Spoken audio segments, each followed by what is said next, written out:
All right, what's up, guys? So this is going to be my official um, franchise sliders, my realistic franchise sliders for Madden 25.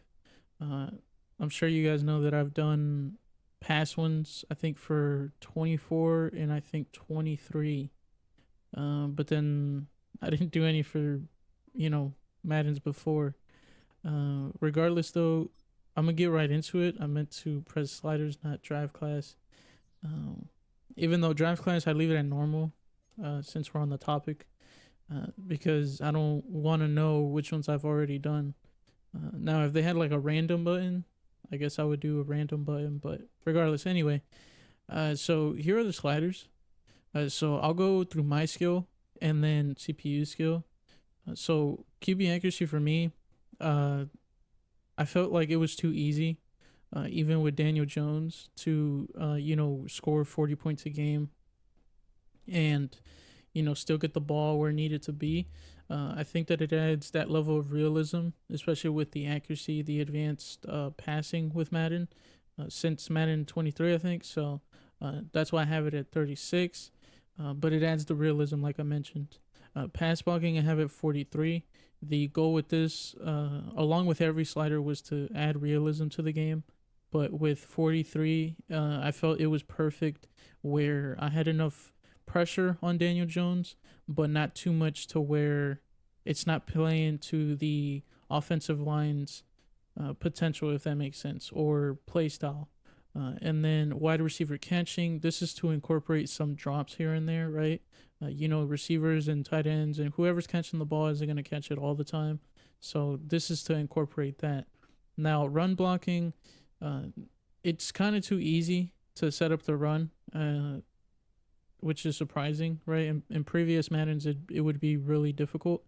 But 26 seems to be that sweet spot where I'm not going to get a free 5 yards every run play, right? And then ball security, I don't touch him. I don't touch ball security no matter what, because it never plays well, whether you up it or if you down it. So I just keep it at 50. Pass defense reaction time, I have it at 51, along with pass coverage being at 48. The reason I have those at those values is because I made it to where, some plays, if I read it correctly, if my scheme is correct, you know, my defense will blanket the receivers, right? They'll shut down any type of pass play or any type of run play. And then for the opposite of that, there'll be sometimes where the opposing team actually gameplay plans or plays like perfect football to where I can't do anything. And they're just pickpocketing me in the defense, and then interceptions. So of course, if I'm gonna have QB accuracy down, I have to have interceptions down. Now, obviously, I'm referring to my interceptions, but obviously, as you can see, QB accuracy for the CPU is at 37. So obviously, we don't want to get easy interceptions or 5 interceptions a game because that's not realistic. So, and then tackling is perfectly fine at 50. Now for CPU skill, as you can see, QB accuracy is at 37. Same thing with my theory on my side is that the CPU needs that realism of, not every ball is going to be perfect. It's not going to be in the perfect spot, especially if you're getting, sacked by a defensive end or a defensive tackle as you're throwing the ball. It's not going to be accurate, right? Or if you're under pressure, it's not going to be accurate 100% or 80% of the time, let's just say, right? So that's the theory behind that one. Pass blocking is at 39. This is where I'm sure, as some of you may know, that the CPU for all Madden is always on steroids, no matter what it is, right? So I think that 39 pass blocking is perfect enough to where you're going to be allowed to get in that backfield, but not every down, right? So that plays perfectly fine at 39. Wide receiver catching, same thing with mine. It incorporates those realistic drops and such, along with run blocking. So the CPU actually, surprisingly, this year kind of struggles getting a run game going. So 70 has been playing pretty well. I haven't tried anything above 70, but you know, I wouldn't want to make them amazing, right? So 70 has been playing pretty fine. Ball security, same thing with mine. I don't ever touch it. Pass defense reaction time with the pass coverage. So that thing I was talking about where I was incorporating, those plays where my defensive backs and secondary would blanket their receivers. So it was completely the opposite for the CPU. They were blanketing my receivers literally every play. And they were running my receivers routes. Like they were ahead of my receivers. So it was just impossible to get the ball to Malik Neighbors, Wandale Robinson, Darius Slayton. So to combat that and make it more realistic, 46 plays perfectly fine to where I'll have receivers open at times. It makes me change to an audible. It makes me do a screen to Singletary rather than going deep or something like that. Then for my tackling on the CPU, I have it at 50 as well. Same thing. Special teams, I never touch special team. Sorry, I never touch it because it never needs it. Right. I think that it plays perfectly fine, especially with the weather elements in this game. You could, I guess, make it worse for special teams in terms of kicking. I guess to make it closer games, but at that point you're not really making it realistic, if that makes sense. Then injuries and fatigue, I have injuries at 30. That may be too high for some of you, but 30, anything below 30 wasn't playing good enough for me to where I was getting one injury every 3 games, which isn't realistic to me. Now, I'm not saying that, players have to get injured for more than 4 weeks every single game. I'm not saying that, but some players do get injured. They'll be out for a quarter or a half and such, or a whole game. So 30 for me played to that standard. Then fatigue, I have it at 67 because that goes along with the auto subs. However, 67 seems to play perfectly fine to where you'll get fatigued, right? But if you're in a hurry up offense, it won't completely, make your wide receiver one or, running back one never come back into the game. So, because we already know that Madden does that. Now, this is probably going to take a while to explain, right? But the XP sliders are right here for you guys. So it's 112 for every progression XP rate. I think that it plays perfectly fine at 112. I know some people have defensive tackles earning more or less than the linebackers and such, but I think that that's very counterproductive in terms of trying to get a realistic outcome to the the gameplay. Because if you have strong safeties earning less or more than free safeties, you're kind of just hindering the person who's earning less, which kind of makes you just value one position over the other rather than just having them all at the same, and then you're actually valuing the player rather than the number values that are right here on screen. And then age progression XP rate. So I mean, I'm sure this is self-explanatory, but the younger you are, the quicker you are, the better you are at learning, being mentored, etc., etc., right? And then 28, 29 is where I have you hitting the default value, meaning this is where you're going to hit your peak. And then from there, you're going to start going downhill in terms of progressing, because at this point, you're in your prime, you're set in stone, your skill is set in stone, everything like that in the NFL. So you're not going to be earning or learning as much. Then for the regression rate on both sides of the ball, quarterbacks, as you can see, are not going to regress as much as halfbacks. Again, 100 is the default value, so I'm not making halfbacks regress more. Right? It's the same value it's always been, along with wide receivers. Essentially, all I did here with these sliders are I made the skill positions like, in terms of speed and all that, quickness, uh, be the ones that regress more than the others. Obviously, offensive line, you could argue that an agile offensive lineman will regress in terms of his speed and such.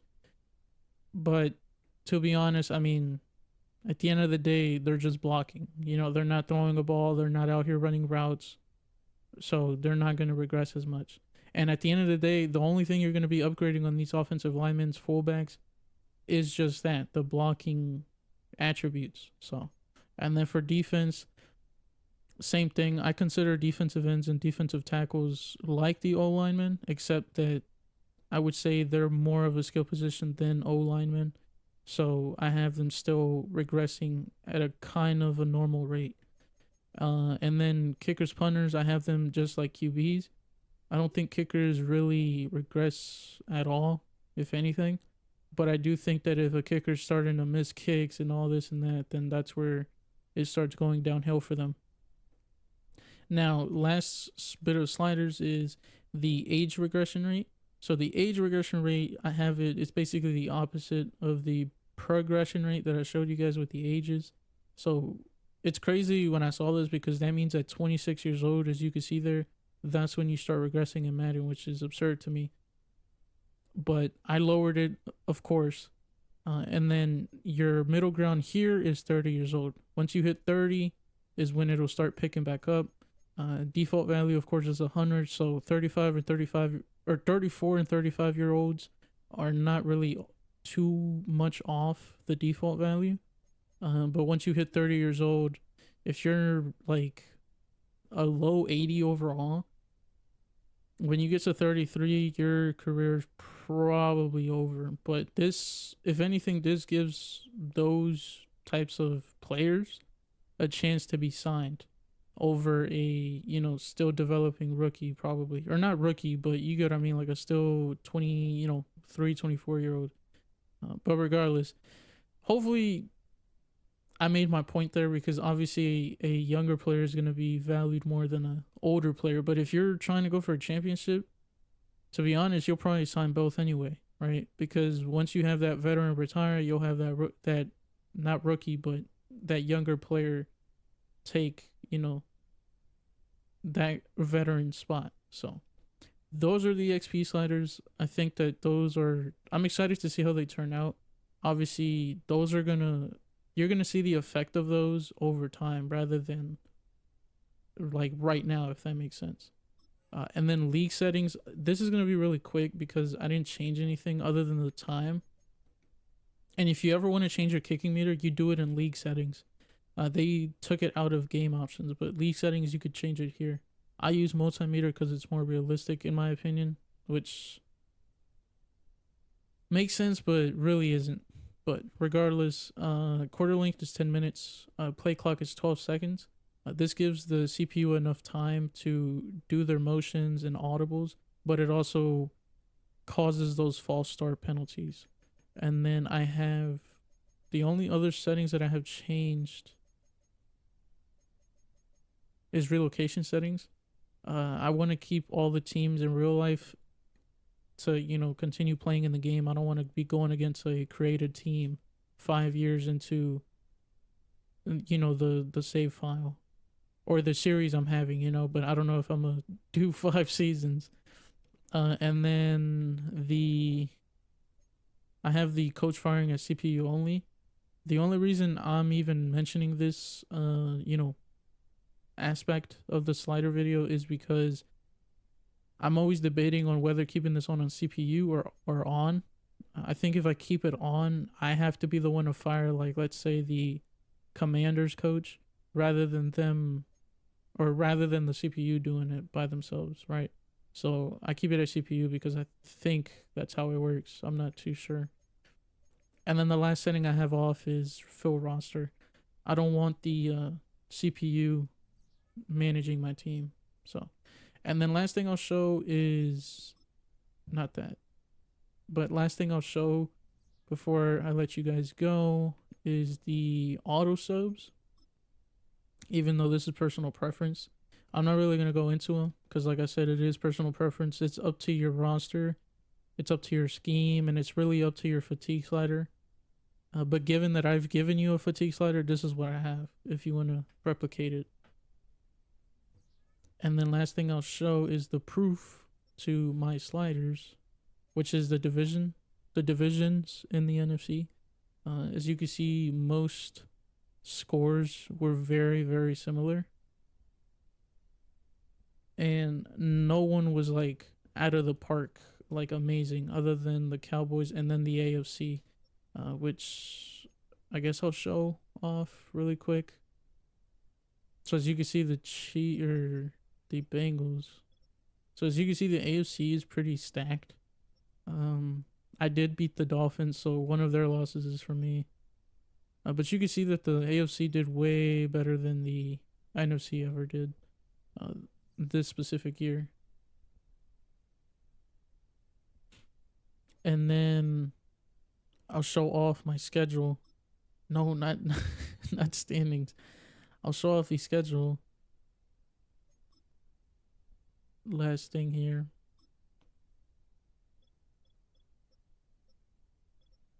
All right, so of course, like I said, the objective of the sliders and settings is to make it realistic, and that's what ended up happening.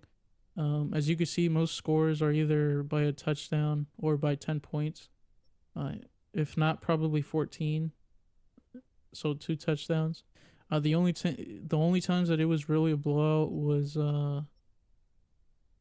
would say against the Chargers, but I won that. Against the Lions, I mean, they destroyed me. I couldn't get my defense to do anything. And then when I, had the ball, it was just mistake after mistake. So, and then really the only blowouts would be, I guess, against Miami, but Miami started making a comeback late third quarter, so it was kind of too late already. And by that time, I think I was up 2 touchdowns, I think. Then I guess the Cowboys and Broncos, and then the Cowboys again. So the last about 4 weeks were mainly stat padding games. This is where I was already in the playoffs. I was like a game off, and then I made the playoffs 7th seed, right? And then at that point, it was just stat padding games. So I guess the story here for the Giants this season was that they were battling all season, and they are hot right now, right? So I'll show you. But right now, so I was the 7th seed, and now I'm the 5th seed. So I took over Philadelphia's spot in the standings. And as you could see, yeah, so now the Lions are the 7th seed. I was the 7th seed, and on that Philadelphia game I showed, and then I made it to the 5th seed after winning 4 straight. So yeah, so it's very realistic stories, I would say. And it made it fun because from that Philadelphia game and on, I mean, it was either win or lose, right? It was make or break your playoff hopes. And that Green Bay game at the end there, that was Green Bay's playoff game as well. So it looks like so the Lions are the 7th seed, right? And they were a game out. So I think that if they would have beat me, they would have made the playoffs, I think. But yeah, guys, so that's really it.